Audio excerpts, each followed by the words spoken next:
সাতক্ষীরায় বড় মাছের চাহিদা থাকলেও ভালো দাম পাচ্ছে না মৎস্য চাষিরা। আব্দুল রশিদ সাতক্ষীরা সদর উপজেলার ৫ নং শিবপুর ইউনিয়নের খানপুর গ্রামের মৃত আব্দুল হান্নানের ছেলে আবু সাইদ ও আবু জাহিদ দুই ভাই মিলে এই মৎস্য খামার গড়ে তোলেন এলাকার বিভিন্ন জায়গায়। দীর্ঘ ৬ থেকে ৭ বছর ধরে এই মৎস্য চাষ করে আসছেন তারা দুই ভাই। এদের দেখে এলাকায় নতুন মাছ চাষে উদ্বুদ্ধ হচ্ছেন আরও অনেকে।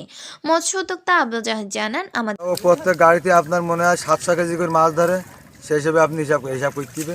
11 গাড়ি মাছে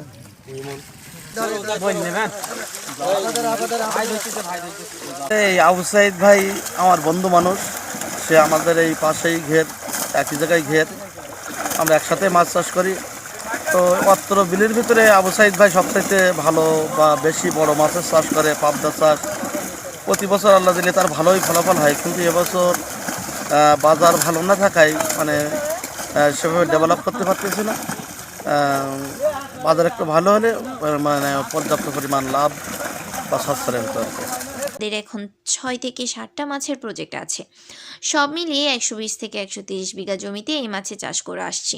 আমরা এই জমিগুলোর লিস্ট নিয়ে মাছের প্রজেক্ট তৈরি করছি। দীর্ঘদিন ধরে এই মাছ চাষের সাথে যুক্ত আছি। আমাদের দেখে আরও অনেকেই মাছ চাষের জন্য উদ্বুদ্ধ হচ্ছে।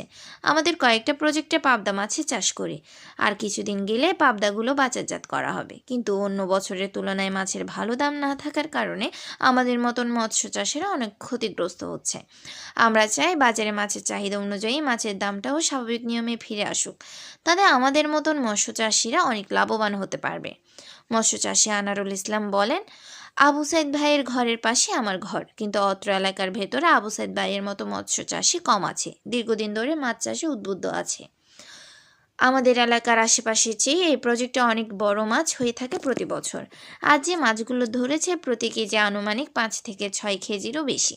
পাশাপাশি পাবদা চাষ করেন এই আবু সাইদ।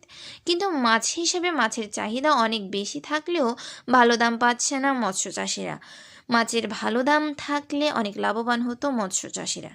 আব্দুর রশিদ, ডাকবাংলা টিভি, সাতক্ষীরা।